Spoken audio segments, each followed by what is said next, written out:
Ok, on attaque concrètement, on va voir du coup là comment accrocher les prospects en appel, comment les hooker, faire en sorte qu'ils restent en ligne avec toi et qu'on leur fasse comprendre pourquoi c'est important de discuter avec toi. Hyper important cette partie pour plusieurs raisons, hein. C'est que tout simplement si tu n'as pas l'occasion de rester en ligne et de créer du lien avec la personne et que tu ne réponds pas en moins de 10 secondes à pourquoi je dois rester en ligne avec cette personne, tu auras beaucoup de chances de le perdre. Et un prospect qui est perdu et qui t'a laissé tomber, c'est très dur à récupérer. Euh, Donc, je voulais te partager quand même mes citations préférées. Une mauvaise impression demande 7 bonnes actions pour être attrapé. C'est un dicton qui est assez connu et bah, c'est particulièrement vrai là, du coup, sur un appel de prospection. La première impression que tu vas donner, elle va être tellement importante pour la suite de l'appel. Donc, si tu fais une mauvaise première impression, ça va être beaucoup plus long et tu vas devoir travailler beaucoup plus pour la rattraper. Si tu fais une super première impression, ce sera beaucoup plus simple le reste.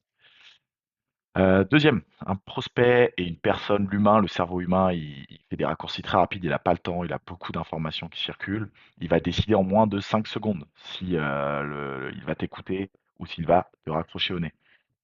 Donc, faut vraiment ça le prendre en compte quand tu vas rentrer dans un appel avec quelqu'un et qu'il va décrocher. Hem Alors, les gens, on a tendance à croire qu'ils s'attardent sur les mots qu'on va dire, hein. On a des scripts, vous verrez des scripts, des choses comme ça. Les mots, ça a son importance. Mais en réalité, ils vont surtout juger sur la manière dont vous allez les dire. Vous allez voir que la tonalité, la manière dont on dit les choses a une grande importance, d'ailleurs.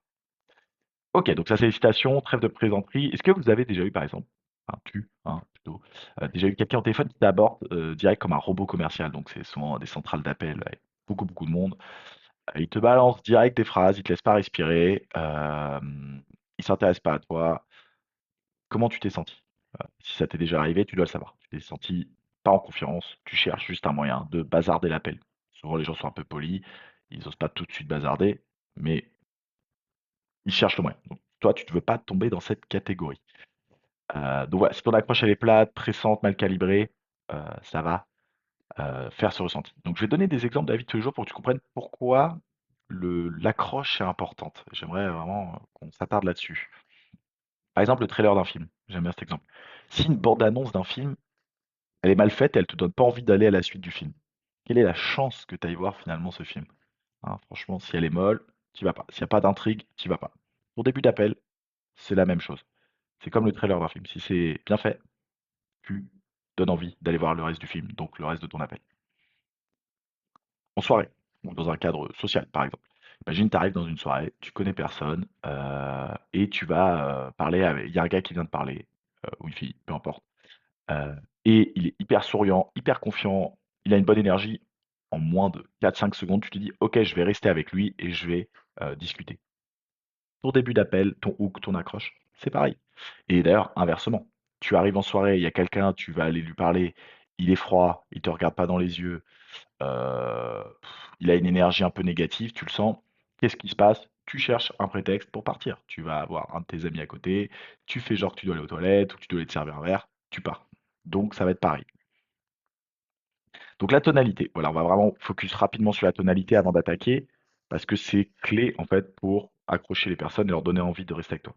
Finalement, la tonalité, c'est pardon, envoyer bah, tout simplement de la confiance, hein, c'est faire transparaître cette confiance. Donc ça viendra avec la pratique, hein. Au début, tu n'auras pas une tonalité parfaite. C'est normal, pour vraiment que tu acceptes quand tu vas démarrer, que tu sois moins confiant, que tu sonnes un peu plus hésitant. C'est normal, tu dois gagner cette confiance avec le temps.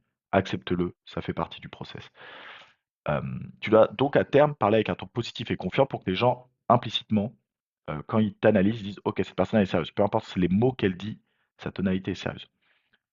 Le ton, par exemple, qui est trop calme, donc: «Bonjour, je m'appelle Damien, je suis en train de, voilà, de savoir, je voudrais savoir si tu veux prendre rendez-vous avec moi». Quelle est l'impression? C'est qu'on s'en fout de toi, que ça fait perdre du temps, ça donne pas envie.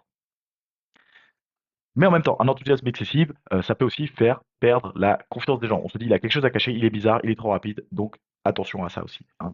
L'enthousiasme excessif est un piège. Bon, j'aurais tendance à dire: privilégie d'être un peu trop enthousiaste et de redescendre, que d'être trop mou et d'essayer de ramener de l'enthousiasme. Donc voilà, c'est vraiment important, la manière dont tu parles est aussi importante que le contenu, de ton discours, voire même plus, je dirais. Le tour de la voix, on l'a déjà dit, mais voilà, c'est la première impression que tu vas donner qui va influencer le jugement pour après, hein, je te rappelle, une bonne 1re impression, heu, pardon, une mauvaise première impression, c'est 7 bonnes actions ensuite, en moyenne, pour rattraper ça. Donc autant dire que quand tu as au téléphone avec un inconnu, pour refaire ces 7 bonnes actions, c'est complexe. Heu, donc je vais donner quelques exemples de tonalité pour que tu comprennes vraiment aussi la différence et à quel point ça impacte le message. Par exemple, là, si je veux t'expliquer quand je parle doucement, c'est pour te dire quelque chose que je dis pas à tout le monde, que c'est un peu secret. Est-ce que tu ressens ça? C'est un peu ça, tu vois? Alors que si je te parle normal et que je te parle doucement pour te dire que c'est pas pour un secret, tu vois, tu sens que dans la tonalité, c'est différent. Donc voilà, c'est juste, de rire. Quand tu es avec un prospect, n'hésite pas à lâcher des rires qui sortent de nulle part. Sourire, force-toi à sourire, ça s'entend, à fond en appel. Quand quelqu'un qui sourit, on l'entend. Donc forcez-vous à sourire, ça aide, ça rendra aussi tout simplement le job, plus agréable. Hem, pour revenir sur la tonalité, là où vous mettez l'emphase va vraiment, changer. Par exemple, si, je dis comme ça: «J'ai dit à ma mère que j'allais bien». OK, c'est neutre, OK. «J'ai dit à ma mère que j'allais bien». Bon, je suis pas un acteur de théâtre, mais vous avez compris, là, c'est plutôt positif. Ou, bah, j'ai dit à ma mère, bah, que j'allais bien. Mmh. On sent que ça va pas bien. Les mêmes mots, pas la même tonalité. Vous voyez ce que je veux dire? Si vous voulez transparaître et envoyer un message précis, il faut que vous soyez à même de jouer avec votre tonalité, c'est hyper important. Des exemples, quand vous allez, par exemple, vouloir créer de la rareté d'urgence, il faut parler doucement. C'est des choses que je dis pas à tout le monde. «OK, écoutez, je vous le dis là, on reçoit beaucoup de demandes en ce moment. Moi, ce que je vais faire là, je vais voir si je peux pas passer et accélérer le process, voir pour vous prendre un rendez-vous là dès aujourd'hui ou demain là avec un de nos experts. Comme ça va aller plus vite pour vous. Doucement, c'est un secret, je te dis la chose, heu, entre de bonnes choses. Et par exemple, quelqu'un qui parle de lui qui parle de son projet: «Ah mais c'est hyper bon projet, OK, là je valide à mort ce que vous voulez faire, vous êtes typiquement le genre de personne que vous voulez aider». Là, on met de l'enthousiasme, on montre qu'on aime sa motivation, on est raccord avec lui. Ça, c'est un autre exemple.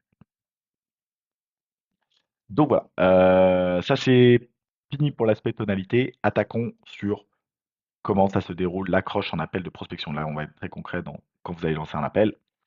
Heu, 1 étape, et nous, on a cette politique chez Maestro Media, utiliser le prénom systématiquement. Certes, vous allez avoir une fois de temps en temps un rébarbatif qui vous dira: «Ah non mais, qui c'est monsieur X ou monsieur Y», mais dans le tas, vous allez créer une proximité immédiate qui est bien plus forte.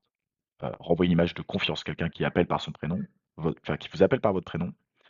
Un, il a l'air d'être confiant. Deux, il a l'air de vous connaître, donc il a des informations, donc il est plus légitime de vous appeler. Et trois, le prénom, chez tout être humain est quelque chose qui résonne très fort. Donc le prénom, c'est systématique. Dans des mauvaises centrales d'appel par lesquelles vous avez peut-être déjà été appelé, on vous appelle même parfois monsieur prénom, qui ne se dit pas du tout en France, hein. En France, on ne dit pas, par exemple pour moi, monsieur Damien. Alors moi, je me fais appeler monsieur Damien, première chose que je fais, c'est OK, c'est ciao. Alors que le produit et le service peut être excellent. Et si on me dit: «Bonjour monsieur Smack», je me dis: «OK». C'est soit un truc administratif, qui va me saouler, même si je sais que je devrais rester en ligne, ça me saoule. 2, soit je sais que c'est un appel de prospection commerciale et pareil, j'ai pas le temps là, j'ai 50 minutes de trucs sur le feu, j'ai décroché au téléphone déjà et j'entends ça, ciao. Donc, utilisez le prénom, soyez mystérieux. «Bonjour Damien?» «Ah OK, il me connaît, il a l'air de me connaître, je suis censé le connaître, il a l'air confiant, OK». Donc voilà, donc on utilise le prénom systématiquement chez Maestro. 2, on sourit même au téléphone, hein, j'en ai déjà parlé, mais voilà, on se force à sourire, ça s'entend, on envoie du sourire très rapidement. Ton énergie, voilà, elle doit te donner envie de t'écouter. Donc ça répond au «What's in it for me» pour le procès. «Ah OK, il a l'air sympa, il a l'air souriant, il a l'air confiant. Vas-y, j'ai envie d'écouter ce qu'il a à dire». 3, bah, sois conscient que c'est un moment décisif, on en a déjà parlé, mais voilà, c'est comme une première impression face à face, si c'est raté, tu poses des mauvaises fondations pour la suite de l'appel. 4, faut que tu crées de la curiosité dans ta première phrase. Des exemples. Quand tu appelles quelqu'un par son prénom, déjà, tu crées par nature de la curiosité parce qu'il se dit: «Ah, comment il a mon prénom? Comment il a les infos?» Il est légitime de m'appeler après. Donc, «Bonjour, Damien?» Le blanc, le prospect souvent sa réaction va être: «Oui, bonjour, est-ce que je le connais? Il me connaît?» Là, vous pouvez dire: «Bah, c'est Damien». Alors, là, c'est le mauvais exemple parce que c'est 2 fois le prénom, donc c'est, Pierre, Paul, Jacques. «C'est Pierre? Pierre? C'est connaître Pierre. Donc là, en fait, on crée de la curiosité. On embarque la personne, on le force à chercher, on désarme un peu, parce qu'il dit: «Ah, mais il me connaît, et il dit: "C'est Pierre", donc je suis censé le connaître ce gars», tu vois?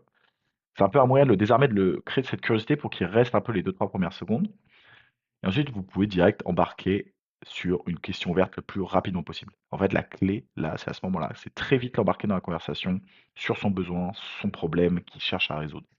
En fait, il faut pas qu'il ait le temps de se poser la question: «Ah vas-y, je remets ça plus tard», même si ça l'intéresse. Beaucoup de personnes procrastinent.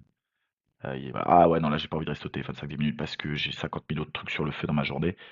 Le sujet, c'est que votre prospect, quoi qu'il arrive, il a toujours 50 000 autres trucs sur le feu. Donc en fait, vous devez l'embarquer, vous lui rendez service en l'aidant à résoudre son problème. Donc comment on fait?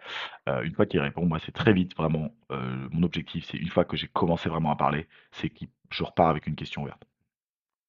Dire: «Bah, je vous appelle parce que vous avez fait une demande sur notre formulaire, Facebook par rapport à votre projet d'apprendre l'anglais. Je veux savoir qu'est-ce qui vous amène à vouloir apprendre l'anglais maintenant?» Hop, direct. Pourquoi je l'appelle? Le contexte le plus précis possible. Plus on est précis sur le contexte, donc vous venez cliquer sur notre formulaire, sur une pub, Google, heu, moi j'irais même encore plus loin si vous avez fait des pubs Facebook par exemple, des choses comme ça. On pourrait dire, c'était une pub où sur le visuel, il y avait quelqu'un qui était sur un bureau, c'était, des couleurs bleues. Bon, on peut aller loin pour que la personne se rappelle très vite, et on repart avec une question ouverte. Vous avez rempli le formulaire, on lui rappelle que c'est lui, et on lui repart avec la question: «Qu'est-ce qui fait que vous avez rempli ce formulaire maintenant pour apprendre X, Y, Z, pour résoudre tel problème?» Comme ça, son cerveau, il est cadré sur le besoin, il est plus cadré sur comment je sors de cet appel. 6. Anticiper certaines réactions fréquentes. Donc quand vous allez lancer des appels avec Maestro, vous allez très souvent, du moins sur les horaires, classiques de travail, appeler le prospect, quand il arrive, qui vient de remplir le formulaire, souvent en moins de 5 minutes. Ce qui est top, c'est que vous avez beaucoup plus de chances de l'avoir au téléphone, il est beaucoup plus motivé, et vous allez avoir des réactions très fréquentes, et ça, c'est un bon signe. C'est le: «Ah, vous êtes rapide. Ah bah, dis donc, oui, vous êtes réactif». Voilà, ce genre de phrase. C'est top, parce que là, en fait, vous faites une bonne première impression, de l'entreprise qu'on représente. Il faut capitaliser là-dessus pour direct créer du lien. Donc vous pouvez répondre: «Moi, j'ai des phrases un peu toutes bateau que vous pouvez utiliser, mais après faites votre propre sauce, hein, mais si là, vous avez ça dès demain, quand vous allez lancer vos appels». «Oh bah, nous, on est toujours rapide chez, Maestro, hein, quand il s'agit de traiter nos contacts. Et du coup, qu'est-ce qui vous a amené à remplir notre formulaire?» Vous voyez, ce genre de choses. Ou, «Oh là là, bah, chez Maestro, nous, on n'aime pas faire attendre les gens motivés, hein, et du coup, qu'est-ce qui vous a amené à X?» Vous voyez? Ça, c'est voilà des choses préférées. Ah, ou, «Ah bah, du coup, ça veut dire que je suis à la bonne porte», prénom du gars. Donc: «Ah, ça veut dire que je suis à la bonne porte, Alice». Voilà, c'est des petites phrases très préfaites, très bateau, mais ça crée du lien, c'est top. L'autre grand classique, c'est le: «Je peux pas parler là». Bon, si, pour le coup, vous avez pas balancé de questions ouvertes rapidement, vous avez beaucoup plus de chances de le prendre, mais il y aura quand même des fois des prospects, vraiment, ils peuvent pas parler. Dire, là, vous dites: «Ouais, pas de souci, bah, sinon je peux vous expliquer en 30 secondes, la raison», et vous me dites si ça vaut le coup de continuer. Première piste. Deuxième. Faire comme si vous aviez pas entendu, ça marche très bien, des fois. Lancer la question ouverte: «Mais du coup, qu'est-ce qui a fait que vous vouliez apprendre X, Y, Z?» Et vous faites comme si vous avez pas entendu. Vous voyez s'il commence à savoir que si vraiment il vous dit: «Non, non, les gars, là, je peux vraiment pas». Moi, le premier «je peux pas parler là», je ferais comme si j'avais pas entendu, honnêtement. Alors, c'est imparfait, mais en fait, souvent, c'est un peu un réflexe de défense par défaut, le «je peux pas parler». Et si, il vous dit: «Non, mais je suis au bureau, là, je peux pas», vous dites: «Bah, ça prend 3 minutes». Voilà, c'est un appel de prise de rendez-vous, vous êtes pas là en train de vendre tout le produit-service, ça peut durer, max 5, 6, 7, 8 minutes. Vous dites: «Bah, ça prend 3 minutes, c'est vraiment bloquant». Comme ça, c'est réglé. Vous lui montrez aussi pourquoi, ça vaut le coup pour lui de rester en ligne. Comme ça, c'est réglé en 3 minutes. Donc voilà, ça, c'est 3 pistes. Si vous avez le «je peux pas parler» là, un, faire comme si vous avez pas entendu et continuer la conversation. Heu, 2, dire: «Écoutez, pas de souci, sinon je vous explique en 30 secondes et vous me dites si ça vaut le coup de continuer». Comme ça, on aussi voit pourquoi lui, il a intérêt. 3, pas de souci, vous avez pas là le temps, vous êtes au travail, je comprends, donc on montre de l'empathie, et du coup, c'est juste il y en a pour 4-5 minutes, hein, comme ça c'est fait et puis, on n'en parle plus. Hop. Montrer, le rassurer. 7, 7e point sur le hook, voilà, ça fait beaucoup d'infos, faut rester concentré, mais le 7e point, ça va être de l'ajout d'autorité et de preuves sociales. ASAP. ASAP, as soon as possible. Bref, c'est langage très Startup, désolé. Donc voilà, une fois que le prospect il est engagé, vous avez par exemple posé cette première question sur le formulaire, il va parler un peu rapidement: «Ah bah, j'ai vu votre pub sur X, Y, Z et moi en fait je veux apprendre la, la, li, la, la». Ou s'il n'a pas encore trop ouvert, une question que j'aime bien pour vraiment poser le cadre et vous montrer qu'on est une entreprise sérieuse, c'est on va direct dire: «Mais, juste d'ailleurs par hasard, vous avez pris contact avec nous, suite à notre passage chez BFM TV ou suite à notre article dans Les Échos?» Bref, on glisse un des arguments d'autorité qu'on a au sein de l'entreprise, médias, presse, peu importe, ça peut être aussi n'importe quel événement qui est une preuve d'autorité très rapidement, même si on sait que c'est pas le cas en vrai, souvent. Mais en fait, il va souvent dire: «Ah bah non, non, non, non, pas ça, j'ai juste vu votre pub». «Ah OK, non, pardon». Hop et vous continuez la conversation. Mais en fait, vous avez glissé le fait que vous êtes une entreprise qui a des articles dans, Les Échos, qui a parution chez BFM TV. Peu importe ce que vous avez comme preuve média, il faut le glisser le plus tôt possible pour augmenter votre autorité. Donc voilà, la prochaine partie, ça va être comment créer du lien. Donc repassez bien sur toute la version écrite, il faut enregistrer, chaque étape parce que ça fait beaucoup d'infos. J'espère que ça vous sert. Maintenant, vous êtes capable d'accrocher des prospects. Je vais vous mettre en dessous une vidéo avec des exemples en appel. Comme ça, on va débriefer ensemble ce qui est positif ou négatif.